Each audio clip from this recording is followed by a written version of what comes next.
Hello, everybody. It's me, the Amazing Atheist. I recently sat down for a conversation with one of the greatest YouTubers of all time, Undoomed. Me and him had a conversation. Part 1 is on my channel. Part 2 is on his channel. Subscribe to both of our channels if you're not already. Why are you even watching this if you're not subscribed? You're a piece of shit. Do it. His Part 2 will be linked in the description. Check that shit out. And have yourself a fucking merry little Christmas in, what, like 8 months? You're rambling. 10 months? Hello, everybody. I'm sitting here with Undoomed of the Undoomed channel. One of my favorite YouTubers to watch. I don't get to watch a lot of YouTube, but I really enjoy watching Undoomed. So I'm going to start this off by sucking his dick a little, even though I believe he's heterosexual, but it's okay. Because, you know, sexual orientations are varied and many. So, no, what I really like about your channel, aside from, you know, you have such a deep, powerful voice and great production values and stuff, that's not enough to keep my ass interested, you know, because you could have someone reading the phone book like that and it would be boring as fuck. But what I really love about your videos is the economy of language, just like really succinct, really biting, and never the sense that you're taking it all too seriously. You kind of strike me as someone who's just, you find people who are saying really stupid shit, you tear them apart, and that's it. Right. There's not some big grandiloquent speech at the end about, I am the great Undoomed and only I, you know. No, I just try to approach it from a common sense kind of view. Not making it too complicated. You know what I mean?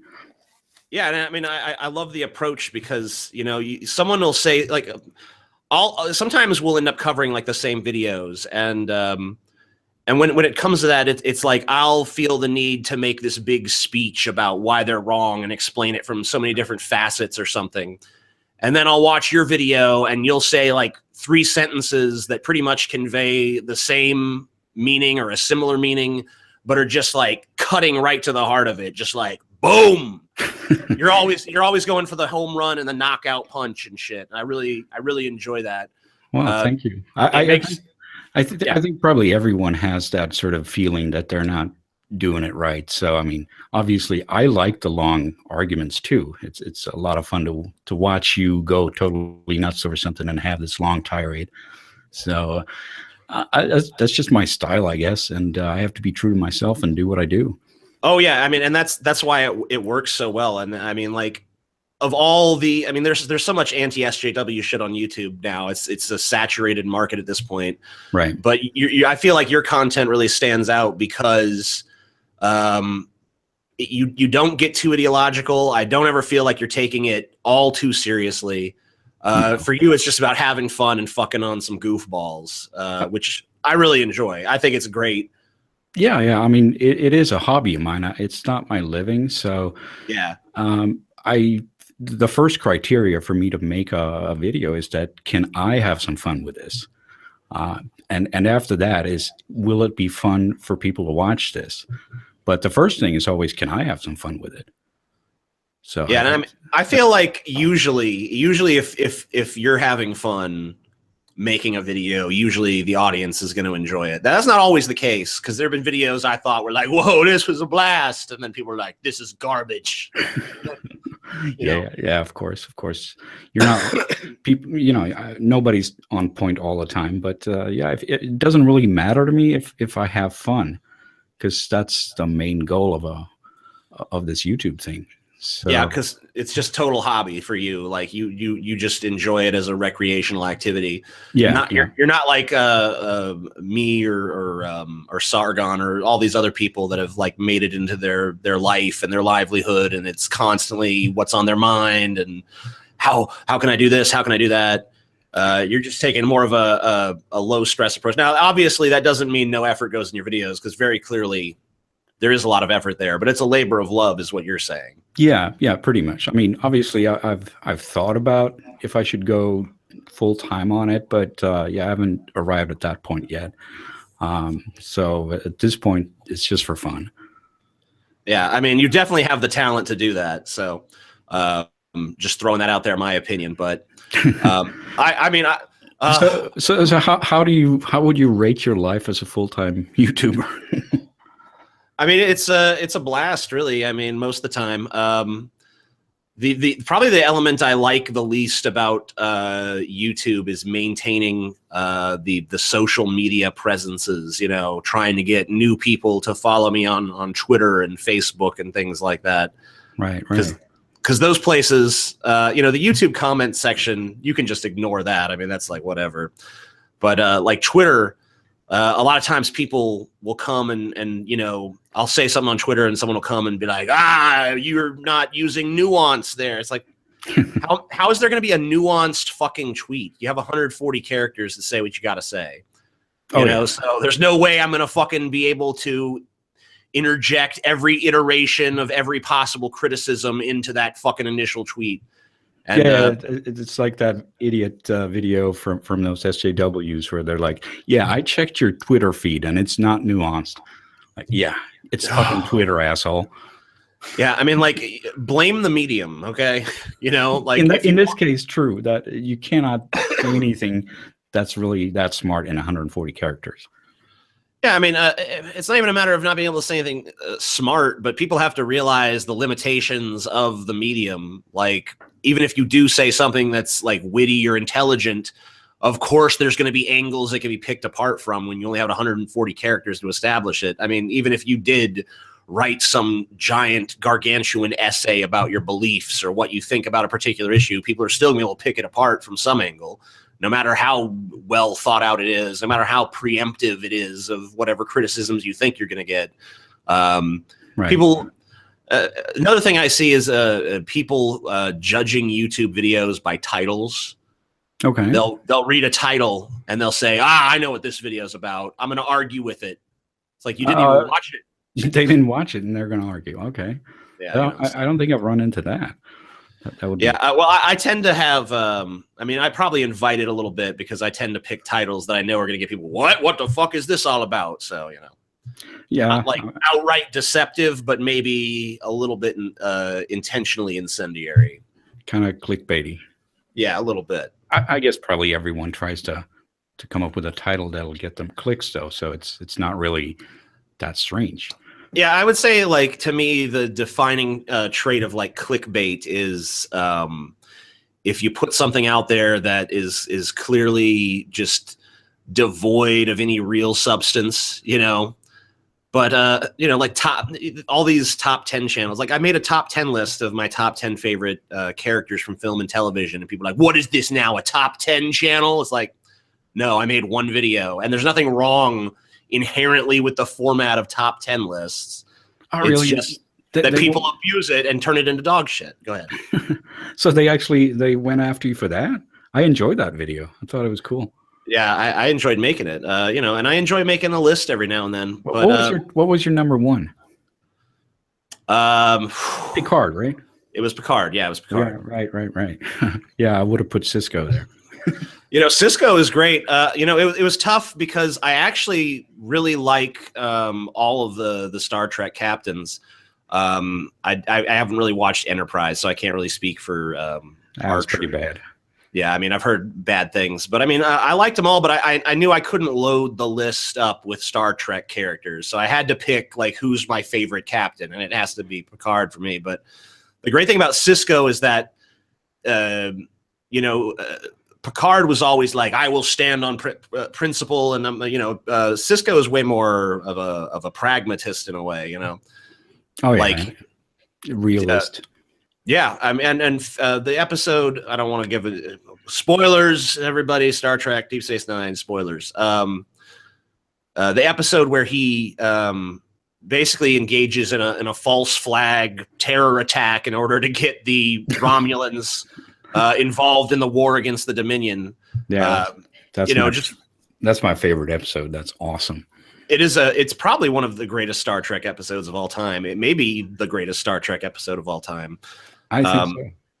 Because you know, it's all about, it runs kind of counter to the spirit of Star Trek in a way, but that's kind of what makes it so powerful, is you realize the nature of the morality of the the Federation, and yet they're willing to do this because the situation is that dire, that desperate, where they really have to say, all right, I know we have our principles, but now's the time to say, fuck that shit. We need that shit. If we don't do this, we're going to die. So principles are going to have to go bye-bye for a little while. We're going to have to become ruthless pragmatists here for a second. Yeah, that was awesome. Yeah, but so that top 10 thing, it got you some heat. That was interesting. I thought that was. I mean, I really thought about doing one myself after I saw that, but I figured, fuck it, then it'd be like I'm copying. I mean, no. I mean, most people liked it and thought it was fine, but there's just always this contingent, I feel like, on YouTube of people who whine and who jump to conclusions really quickly. And I mean, I guess it's not just YouTube; that's just life in general. You're going to have those kind of people that you come across, but right. A lot of these people, because of the relationship that exists between like entertainer and audience, they feel as if they have some sort of power over you to make you do things according to their sensibilities. But obviously that's not the case. Yeah. I guess that a lot of people feel that way, and it's kind of strange. But I at least I have my excuse that it's just a hobby. Yeah, that's what I mean. That's kind of how we got talking about this. Is just that's the kind of shit you deal with. I feel like more, and there's more of a weight and impetus to it when you choose to do it for a living. You start having to fucking take those kinds of people more serious. You don't really have to, but I don't know, something in your brain will just kind of do it naturally over time, I feel like. Yeah. Dan, how about the pressure to put out content? Yeah, I mean, I announced a few weeks ago that I was going to do a Beyonce video, which I never in a million years would have imagined anyone really would care too deeply about. But ever since then, my life has been a daily barrage of, hey, when's that Beyonce video coming out? What happened with the Beyonce video? It's like, I do plan on making it, but I'm going to make it when I feel truly like inspired to make it, because I want it to be good. I want it to be something that my passion is really in. And maybe I shouldn't have announced it. Maybe I should have never mentioned that it was even on my mind to make it, because now there's just a tremendous amount of pressure coming from people. Even at the, I did a meetup recently, a fan meetup for fans of Drunken Peasants in Albuquerque, New Mexico, and countless people at the fucking meetup came to me and we were like, when's the Beyonce video? When's the Beyonce video? I'm like, oh my God, I never really thought you guys would want that much. But yeah, I mean, if there's no content, like I've had people, if I've been inactive on like social media and YouTube, like if I'm doing something, I'm on a trip, or I'm just, I have other things I'm taking care of in my life, and I'm not really focusing on my YouTube shit for a few days. Right. There will be rumors that I'm dead. I'll see it at least once. Someone will be like, hope TJ's all right. I heard he's dead. It's like, oh my God. No, I'm just fucking shit. I'm at my parents for the weekend. Like, relax. Yeah. So I don't know why people automatically jump to the assumption of dead rather than just maybe he's busy right now. Because I never see that. I never see like he's probably just busy. It's always like, I hope he's all right. Hope nothing happened to him. Or sometimes I hope something did happen to him. Yeah. There's that one too. They're like secretly hoping that you're dead. Yeah. Oh God, I hope he's dead. Yeah. I can't. The thing that I hate that I won't be able to see what's said about me after I die. Yeah. That's an interesting point. Because I really want to see the feminist SJW, all the people who hate me celebrate. Basically, I really want to see that ecstatic jubilation, because finally I will have done something that made them happy.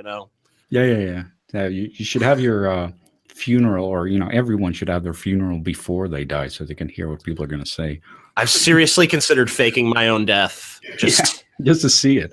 But I'm like, I'd probably get in trouble for that. So yeah, I try to avoid that one. Probably some sort of fraud. I guess.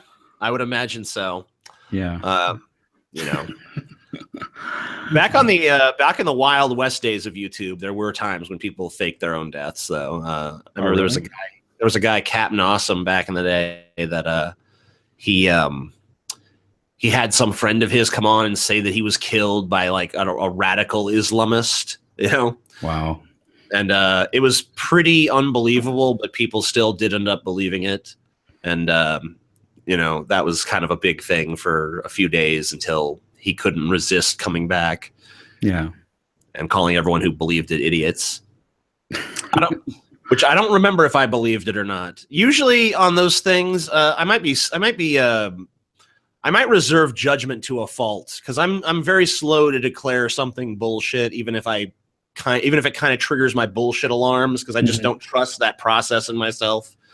So if I see someone do something that, if it's on that line, I always kind of tend maybe towards like, but maybe it's real. Maybe I know there's all these warning signs that it's bullshit, but maybe it's not. Well, it's kind of impossible to tell nowadays because people are poing in such ways that you just can't believe they will go that far.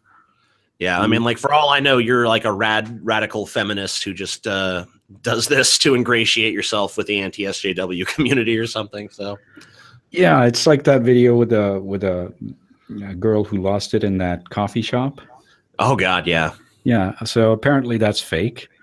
And if Poes are going to go to the extent where they rent a location, get 2 actors and 20 extras and a cameraman, and I mean, Jesus Christ, that's and it's serious poing.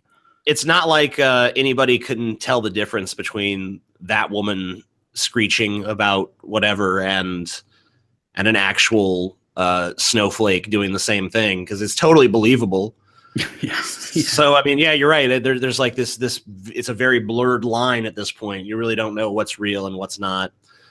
But yeah.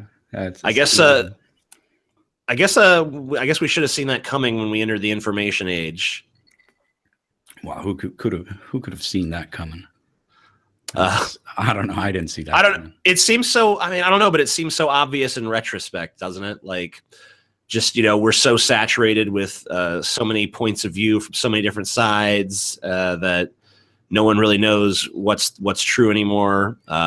No one knows who to trust, what sources are unbiased, if any sources are unbiased, and of course, there's people that are totally not what they pretend to be. But isn't that the problem, though, that people expect there to be an unbiased source? I mean, that doesn't really exist. Yeah, it's almost like they want a replacement for God in their lives, isn't it? Yeah, or Pravda, like the state-sanctioned news that is always true.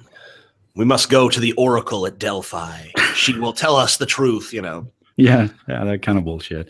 I mean, it's always going to be bias in there, no matter who's doing it. And then, especially since news organizations are doing it for money, they're not some sort of, nonprofit doing it for the search for the truth or whatever. Yeah, I mean, that's why I try to wear my bias on my sleeve and let people know what perspective I'm coming from, because, I don't want to add to the fucking din of people who are like, I have the truth. Exactly. I don't know. I have what I think is the truth. I can attest that I think it's true. Yeah, but that's really all you can hope for. You can have your truth, but the moment you start saying I have the truth, then you're fucked. Yeah, and it's like people come to me and ask me for news sources and stuff. Like, what do you read for what news sources do you trust? It's like none. Yeah. I don't trust any of them. I don't trust the mainstream media. I don't trust the alternative media. I don't trust your fucking best friend's blog. I don't trust people who come to me and just say, like, I saw this or I experienced that, because I don't know. I don't know who's making what up and what agenda lies behind it. Exactly. So you've been on YouTube for 10 years now, right? That's right, 10 years. Right. Has it been 10 years or is it coming up, or? It's been 10 years, I believe. Right. So how did you get started? Was it some sort of precipitating event, or you just figured, I'll just goof around, or what? Well, I used to be like a big forum troll and shit, and I was very opinionated on internet forums. Mm-hmm. And when YouTube emerged as a platform, people kept telling me, you should do YouTube, you should do YouTube. And finally I went on YouTube and I saw people who were doing it, and it seemed doable, because the people who were doing YouTube videos at the time were mostly really, really boring. Right. It's a very different YouTube than it is now, where, you know, there's so many different people that are creating such interesting content. Even, you know, for all manner of tastes and hobbies and interests and whatever. So I figured, you know, I was arguing a lot about atheism.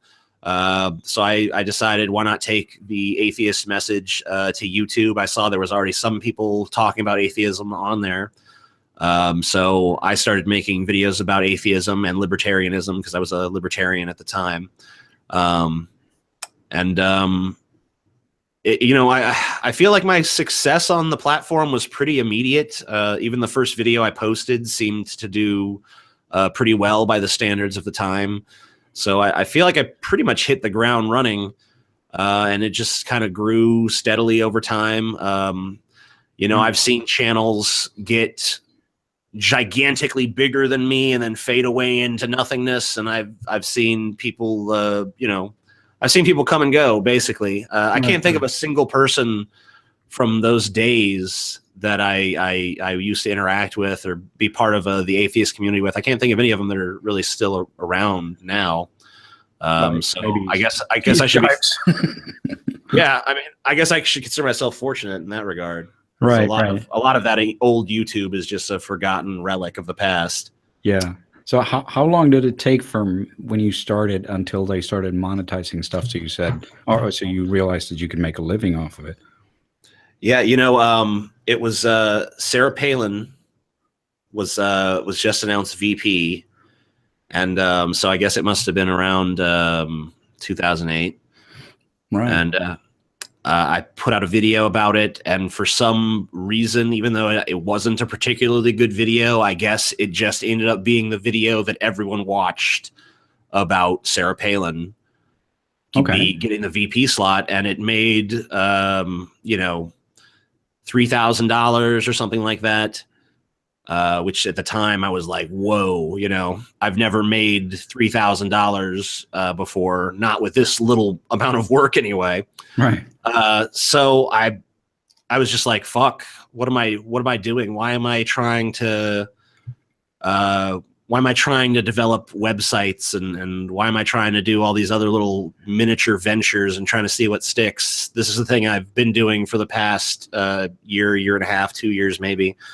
Why not make that my life? Why not turn that into, I guess I didn't know it was gonna be a career, but I was like, I can make money doing this. Right. And, but you know, that was a video that got 1 million views. My average video at the time was getting about between 30 and 60,000 views. So it's a tall order to get 1 million views piecemeal like that. So I'm thinking at the time about this big, huge hit video that was easy money. And I'm not realizing that to actually take a channel that was the size of mine at the time and turn it into a career, you pretty much have to make videos every day, and they have to be good enough that people keep watching them. So there was definitely the first probably the first 4 years of my YouTube as a career, as actually making money, was just very difficult. You know, it was like there was times when the lights were off. There was times when I didn't have a fucking cent to my name, and I was waiting for the next YouTube check to come in so I could actually buy food and stuff. Right. You know, so there was definitely some tough times towards the beginning, but you know, as things developed and went along, I mean, nowadays it just seems so easy. But I guess it's because I've just molded myself into someone who just does it. Yeah, I mean, anything you repeat often enough, you sort of become that thing. So yeah, obviously you can talk about neuroplasticity and all that. If that's what you do, that's what you become. Yeah, and I feel like I have a pretty good capitalist sense. My dad was a businessman, you know, a lot of people, there's an article on Wikipedia about my dad called Thomas or Kirk Diploma Mills or James Kirk Diploma Mills, because my dad basically ran sort of a bullshit college that would just issue diplomas to people, whether they had the credentials or not, under the guise of like, we're going to turn your life experience into a degree. So he was definitely a hustler and a con man. But aside from whatever criticisms people can lay at his feet in terms of being a fraud and things like that, he did have a very good sense of capitalism and business and how to deal with business people and how to maximize profits and things like that. So I feel like I'm pretty good at monetizing my channel beyond even just what I can make through ad revenue and stuff like that.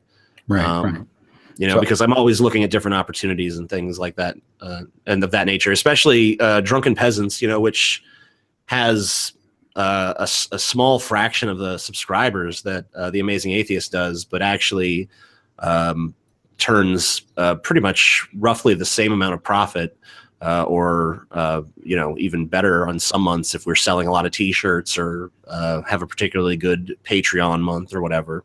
Right. So speaking of capitalism, what do you think of all these snowflakes who are like totally communist and anti-capitalist that are running around these days? You know, I know that I'm a little bit more on the left, and you're a little bit more on the right, but I feel like we probably agree on these people. Yeah. I look at people who look. I don't know how many of these people who go around calling themselves communists have actually read Marx. I've read Marx. I think that the part of Marx that criticizes capitalism, I think a lot of it actually makes some valid points. His solutions to those problems, they sound good on paper. They don't work in reality. And we know that because it's been tried. And people say, you know, the excuse you'll get from any one of them is, well, it was tried, but it wasn't ever really, they didn't put it into practice right. Well, you know, that's why there's a difference between theory and fucking practice. Yeah, exactly. And that's why there's a difference between writing some bullshit down and saying this is how it should be. But if then when you try to implement it, it turns into something else, and that's just what happens. You have to accept that human nature is a fucking variable in the equation. Exactly. Communism doesn't work. Doesn't fucking work. Been tried, doesn't work. I don't think argument's over. Yeah, I don't think anyone's saying that Karl Marx didn't have a point. I mean, a book doesn't go, you know, viral or whatever you want to call it back then if it doesn't have any good points. But the thing is, it doesn't work. No, it doesn't work in reality. Absolutely does not work, and we've seen it. And it's annoying to me when people try to have theoretical discussions about things that have actually been put into practice. It's not like communism just had one shot and it failed, and then we said, okay, we're never going to try it again. It's been tried a bunch of times. It's never worked. It's never gonna work. No, that's an important point. It's never worked, ever. Yeah, it's not one time. Not one fucking time. Now, look, we can't be overly reductionist here because, look, there's plenty of democracies around the world or countries that incorporate elements of democracy, democratic republics and things like that, that are inferior to what we have in America. Mm-hmm. And I, in my opinion, there's countries that do things a little better than us, and it's on a basis of different things too, because there's certain countries do certain things better than other countries, just like, you know, certain businesses do things better than other businesses. So there's a lot of variables at play. I don't want to just say, bam, this system doesn't work. But the thing about communism is it's literally been explored from multiple facets. Yeah. The only communist government that's even kind of successful is China's government, and that's because they said, "Okay, we're communist, but we're going to do capitalism." Yeah, they're communist in name only. Exactly. They kept the name, they kept the authoritarianism, but they said, "You know what? We actually do need business, because you know what? It turns out that when you want people to create goods and services, you have to incentivize them." People want to get rich. People want to make money. Yep. So obviously you're slightly more to the left. But what would you say would be? Is there any arguments from the right that you agree with, or any standpoints or whatever? Oh, sure. I mean, I feel like I am to the right on some issues, like just by default. I mean, I don't like the Islam issue. You know, obviously, there's people way to the right of me on Islam. Sure. There's people way to the left on me. I feel like I'm probably a little bit more to the right because I do feel like there are severe ideological problems with Islam. Islam does create problems, especially when in terms of integrating with Western values, because it seems like the Sharia law stuff. You know, you have all these Muslims even living in Western countries saying we want Sharia law, we want Sharia law. Well, Sharia law is not compatible with pluralism. It can never happen. It can't happen here. Yeah, you know, and then the idea that they want, well, we don't want to replace the entire country's court system with Sharia law. We just want Sharia law for us. Okay, well, under Sharia law, you can fuck 9-year-olds. So I don't think America is going to be like, okay, well, you can fuck 9-year-olds if you're Muslim. No, that's never going to happen. We're never going to condone, like, yeah, if someone steals something, chop their fucking hand off. No, and we can't have different courts for different people. That's just completely unconstitutional. Yeah, there has to be one court system, one standard for all people. And if you want to live under Sharia law, move somewhere where they have fucking Sharia law. But they don't want to because those countries suck. But they don't make the connection. Maybe the countries that we run suck because we suck at running countries. Never seems to occur to them. No, that's really weird. I think the whole left-right dichotomy has gotten sort of stale at this point.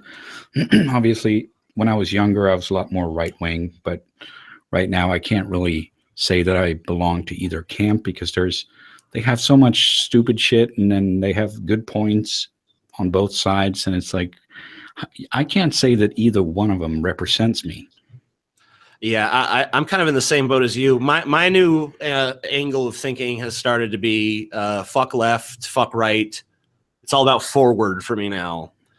Just right. I want to move past this shit.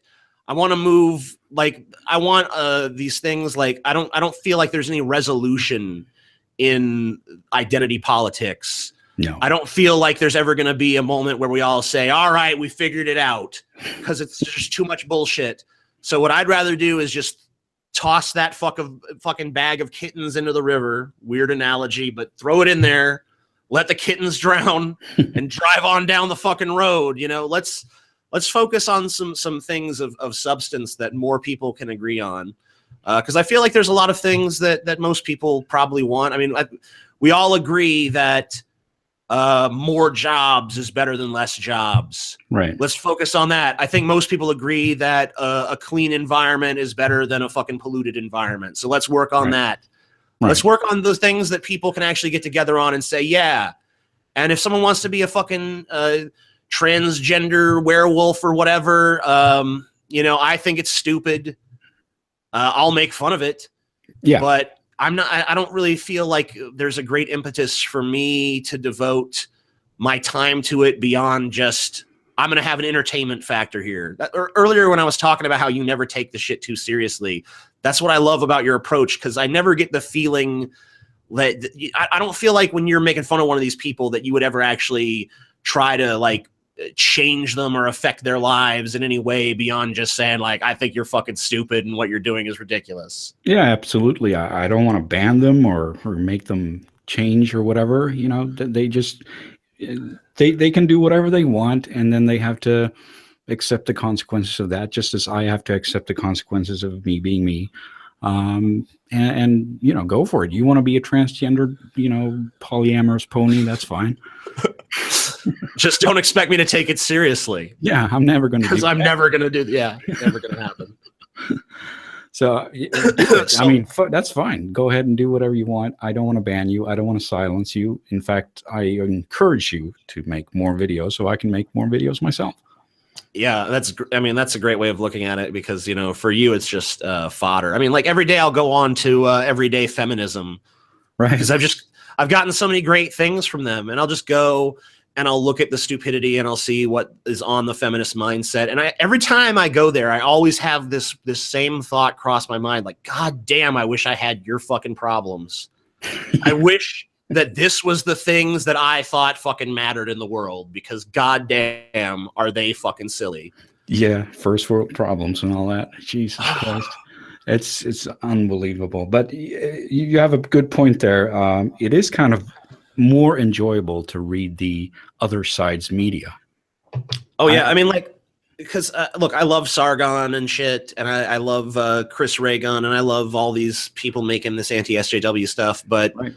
I don't watch it too much myself, other than you, honestly, because I find your videos genuinely just entertaining. But thank you. when it comes to cogent points and stuff, I think that those people are making them, and I think they're fun, and I think they're interesting. But for me, it's like, yeah, I know. I mean, this is I'm saturated. I'm swimming in this shit. Right. Just like I know you're swimming in this shit. Anybody who makes this kind of content is swimming in this shit. And, you know, I also feel like there's maybe like a risk of cross-contamination when you saturate yourself with too many like-minded people, because I don't want to be in the echo chamber. I want to be an independent voice. I want to be someone who's saying what's really on my mind and not saying what I think the crowd wants to hear. Yeah, exactly. And the thing with the echo chamber is probably that they don't actually go and read the other side's media. If they're left wing, they'll never go to right wing side, or if, you know, whatever their point of view is. While you and me will go to those sites and enjoy reading that about the bit and really try to take in what they're doing. Yeah, that's a good point, because, you know, some of these people.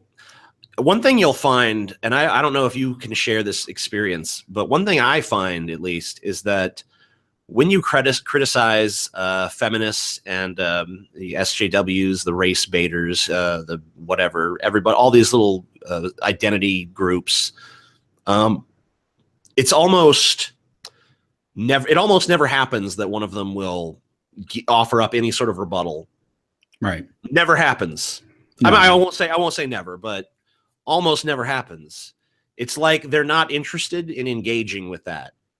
I feel like our side is very interested in engaging with that, because we want to make arguments. We want to have a discussion. I think a lot of the anger towards SJWs is actually just because of how closed off they are from all other points of view and how blind they are to their own echo chamber. Right. Yeah, I totally agree. It's very seldom that I get a response video. It's I don't know. I can probably count it on one hand how many times that's happened. Let me ask you a question. Who's your favorite dumb fuck that you ever covered in a video? I mean, it has to be Steve Shives.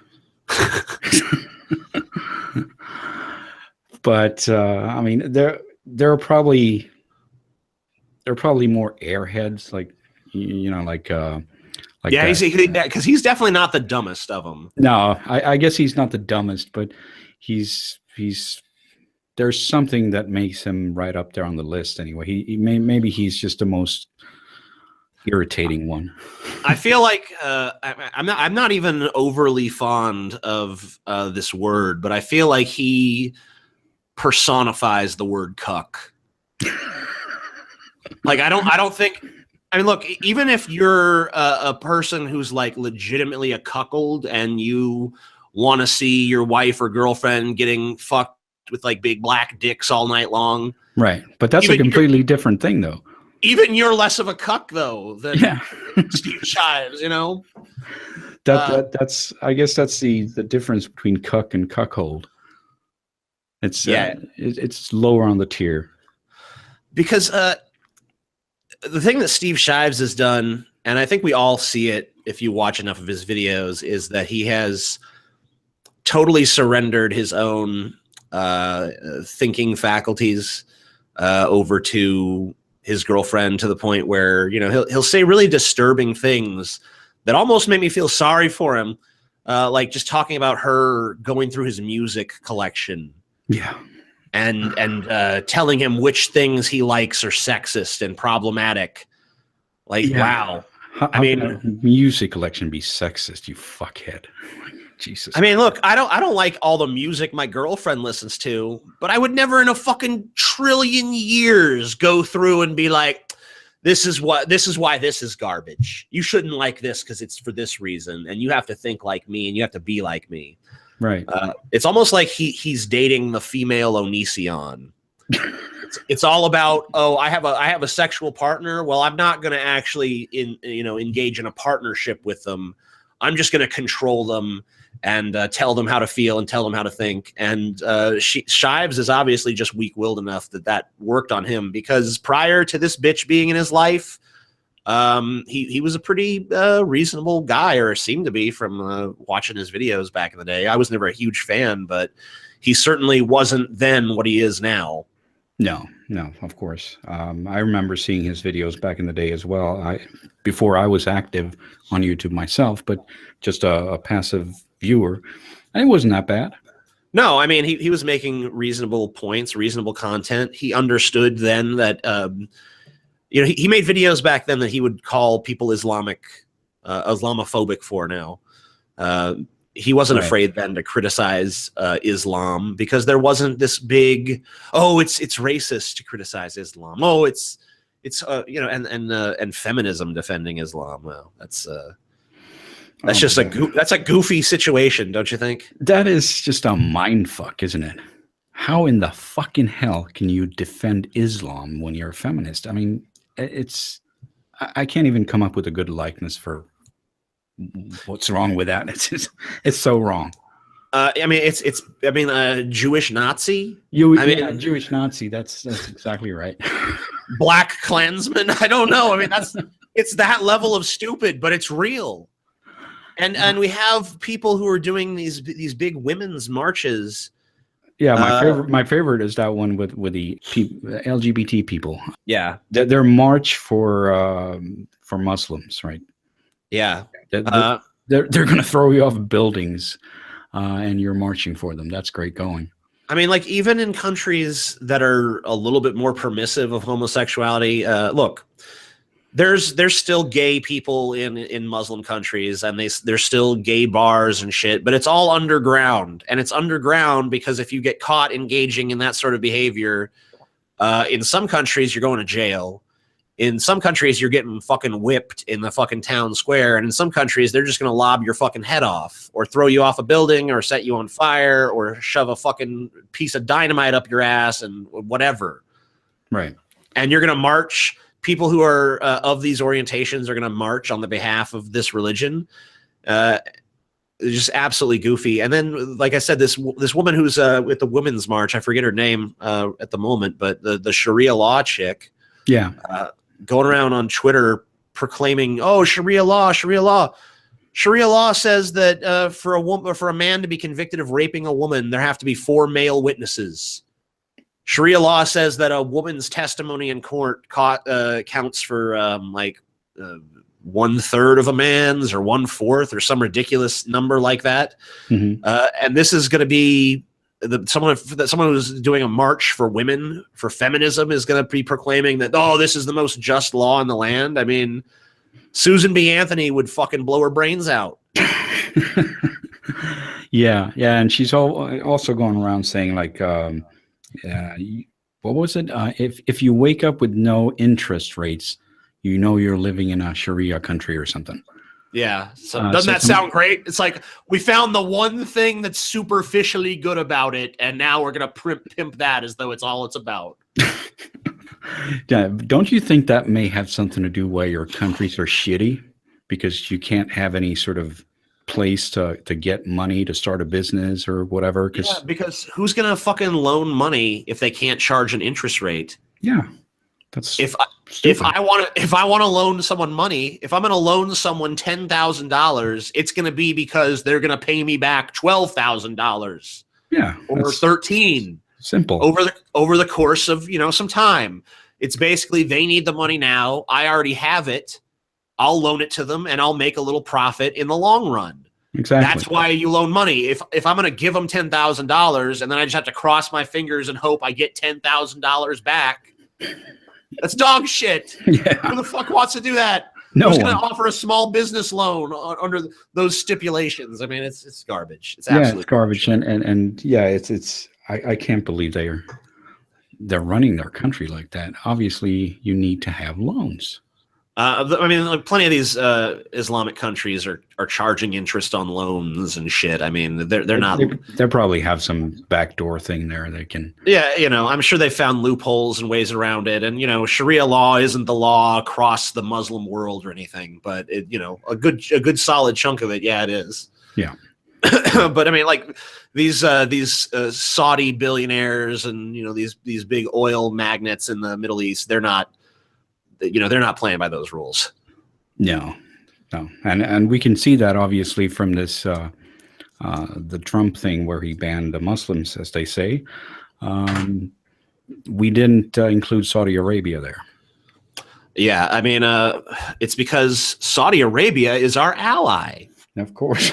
The home of most of the 9/11 hijackers, and a place where gay people are put to death and owning a Bible is punishable by death. They're our friends. Do you know that? Yeah. It's so beautiful.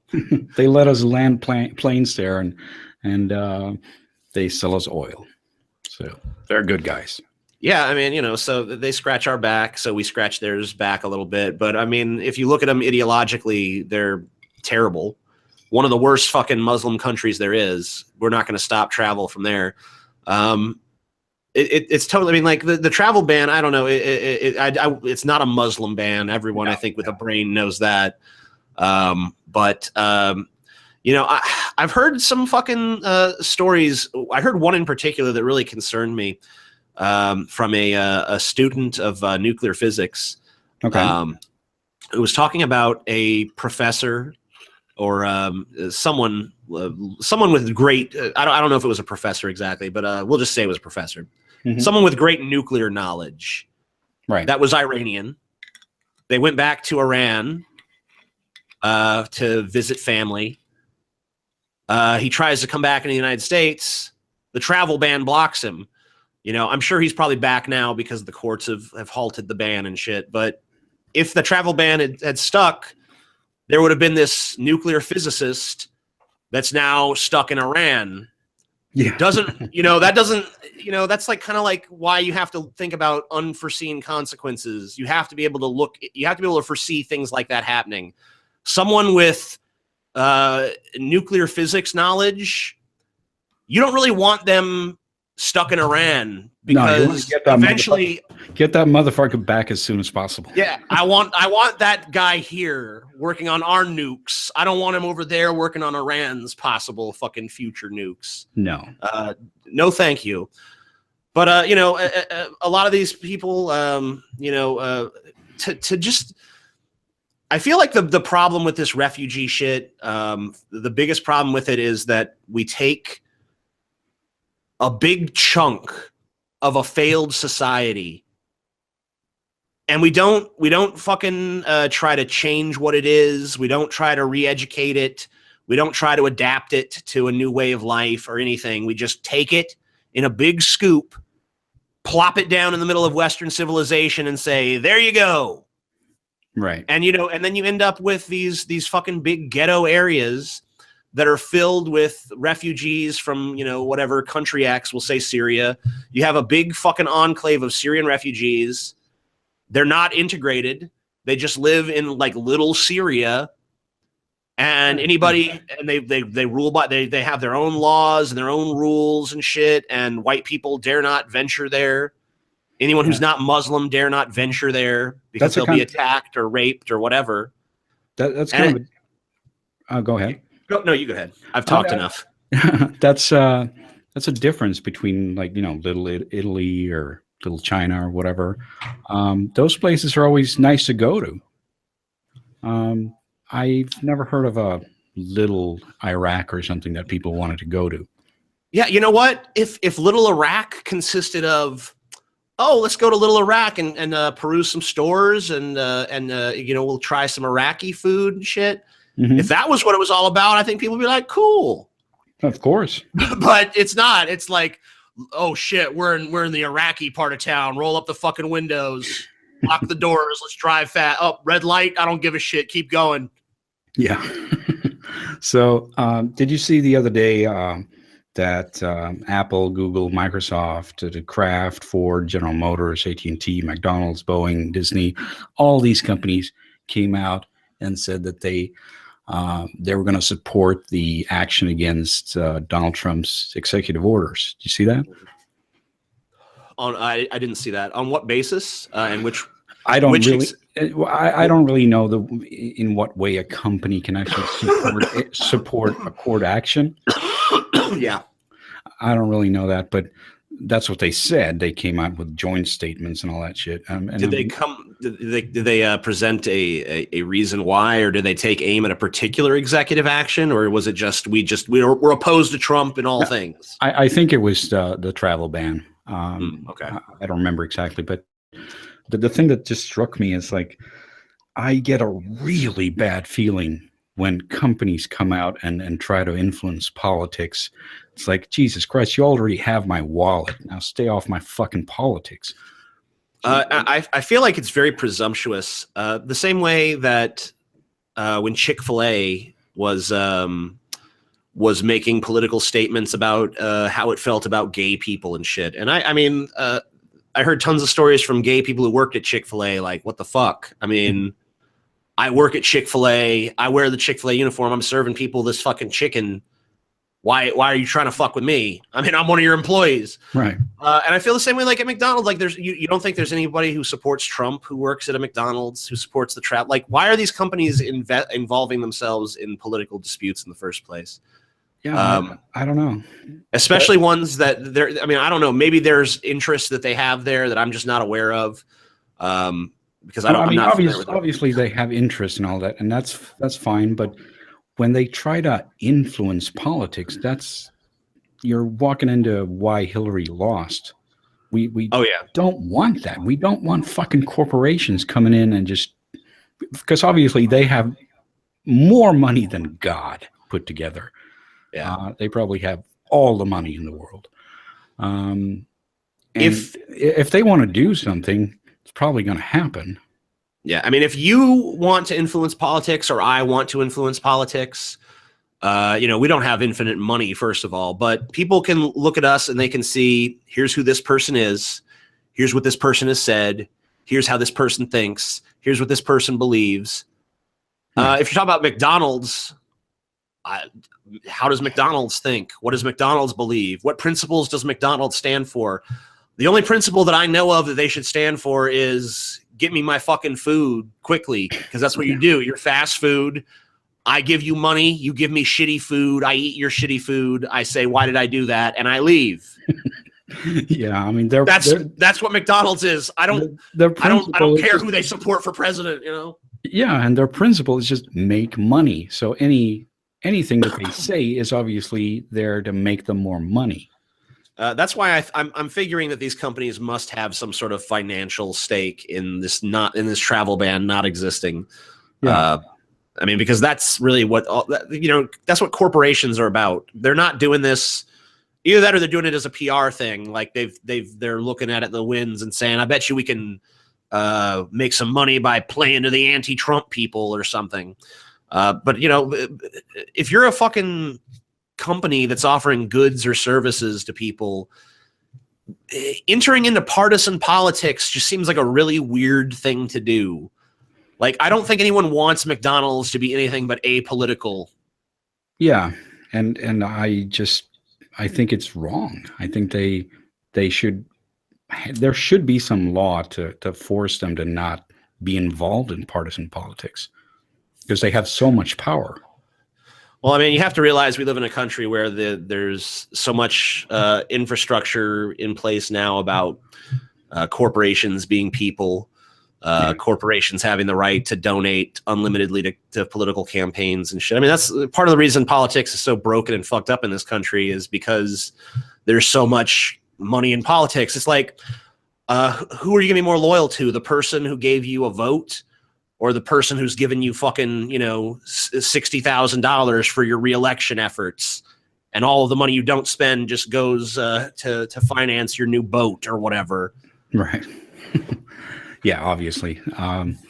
There's a big problem there.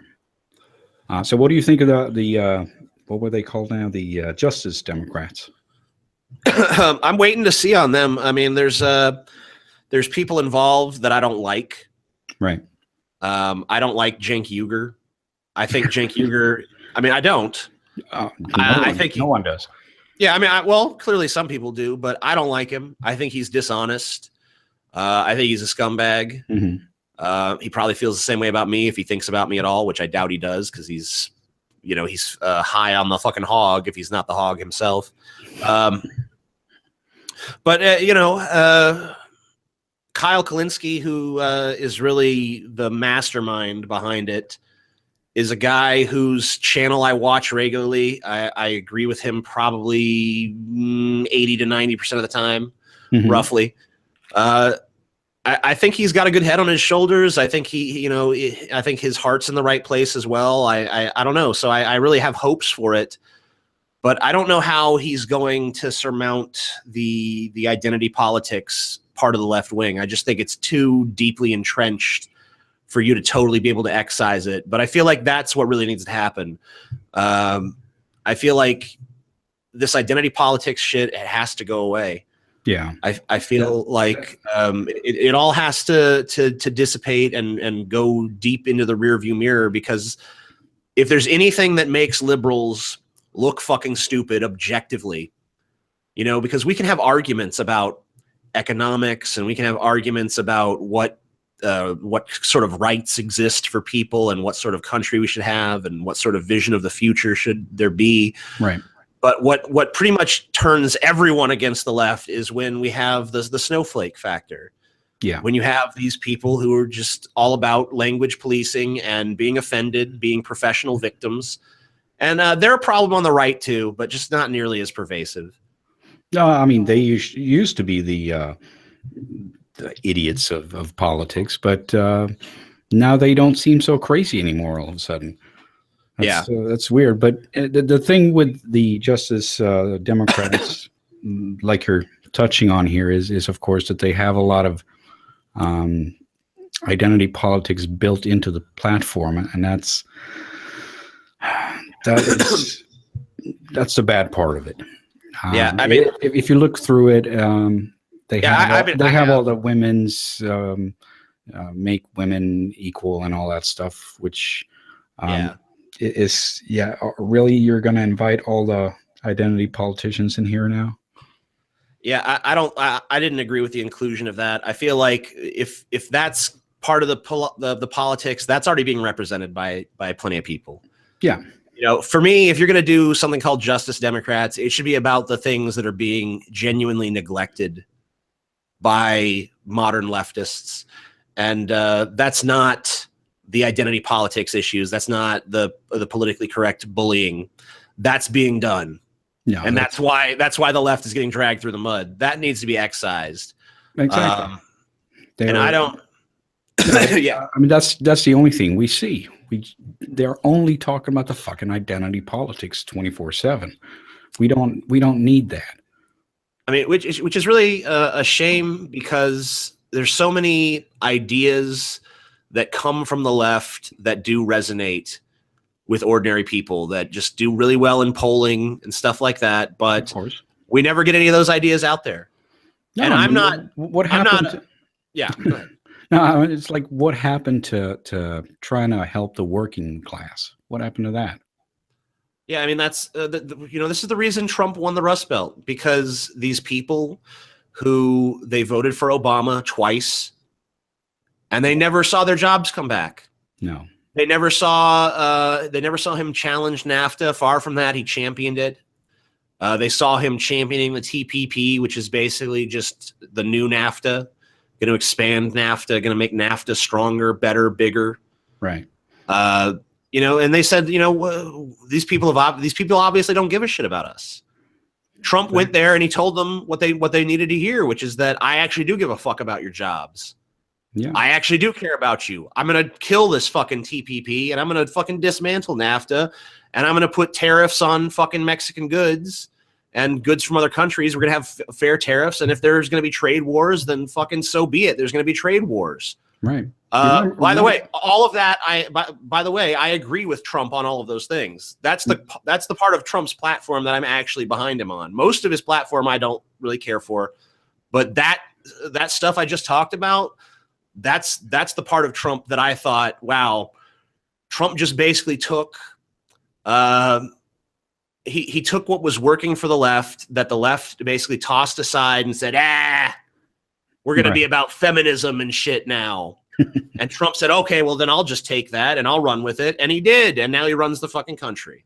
Yeah. I mean, you remember the days when the leftists used to be anti-globalist? Yeah. It's like, what the fuck happened? How can you just turn globalist?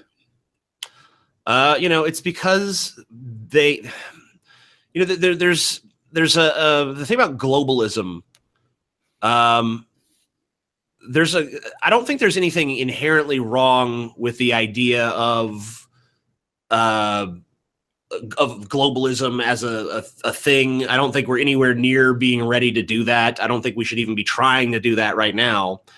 But as an ultimate goal for humanity, to all coexist in one great society. I mean, we've seen societies getting larger and larger and larger. It makes sense to me that there will come a day, maybe, when there is only one great society of humanity. But the globalism that these so-called leftists are trying to create is not that. What it really is a globalism of elitists. It's a globalism of multinational corporations where a corporation can exploit the resources of not just the country it's in, but all over the world, and exploit whatever country has the cheapest labor. We'll just build our shit there, and we'll export it back here cheap as dirt, and people will buy it for fucking $2 at Walmart. That's not to me globalism. That to me is, hey, for giant multinational corporations and the wealthiest people, there's globalism. We all live in this giant global community where we universally fuck the entire world. That's their fucking vision of globalism. If you're going to talk about what globalism really should be, and once again, this is not something that I'm even proposing happen in anywhere near our lifetime. I get what you're saying, and that's more like 1,000-year project. Right, and not even a project. It's just something that should probably just happen on its own. And humanity needs to get over things like religion and identity politics, as we've talked about, and other iterations of dogma, before that can even be a discussion. But I don't think there's anything wrong with that idea. But this brand of globalism that's been foisted upon us by the ruling class, because let's be real, there's a ruling class on this planet. It's just a system designed to broaden the ways that they can fuck everybody. Yeah, of course they're going to want it. The big corporations are going to, let's go to Vietnam. They got cheap labor there. Of course, that's awesome for them, but it's not so good for the guy who's laid off. Yeah, why is it that someone who's working a factory job in America should have their job shipped off to Mexico, where you can pay someone peanuts, and then when those goods are imported back into America, there's no fucking tariff on them. It's just, bring them on in. You can bring them in as cheap as you want. I mean, there's a system in place that's designed to go exploit the fucking third world and then come back here and exploit us. And it's costing Americans their jobs. It's no good. And I mean, like, America can only exist as a consumer culture as long as people have money. Right. And the more and more we bleed jobs to the third world, the less and less we actually have any money, the less we have any real revenue. And we're not gonna get a tremendous bunch of taxes from the rich people, because they've made sure that they can stash it overseas and wait for a tax holiday before they bring it back over here. Mm-hmm. So I mean, we're just totally fucked. It's just the entire system is just totally rigged against everybody but the fucking ruling class, and they've basically whether it be through some malicious intention or just through the circumstances of how things played out. We're all distracted. It's just we're all distracted. Yeah, but what I'm talking about is just this distraction, this big fucking circus that we're shown. I mean, look at the Trump swindle. Like, it's Trump, everybody, and he's gonna tell it like it is, and he talks like your fucking crazy racist stepdad on his couch, and he's talking, to the sense that the real Americans want to hear, and they vote for him, and like, yeah, he's gonna change things, and then totally establishment appointments to his cabinet, totally mainstream Republican Supreme Court nomination. Yeah. This guy is coming in saying, I'm going to buck the establishment. And as soon as he gets in office, he's sucking its dick. And I mean, look, he'll still get on Twitter and act like a fucking maverick and do his little Trump show. But when you look at how he's actually governing, he's governing the same way that fucking George W. Bush did. He's governing the same way that Bush Sr. or Reagan or Nixon or any of these other Republicans have governed. I mean, there's, slight changes because, political attitudes of the parties shift over time, but for the most part, he's governing like a fucking Republican. Yeah, he is. But and if you got Hillary Clinton, she'd have governed the same way Barack Obama did. And I don't think people wanted that either. No one wants this shit. No one wants this fucking false choice. That's why Trump won, is because he seemed like he was going to be something different, but he's not.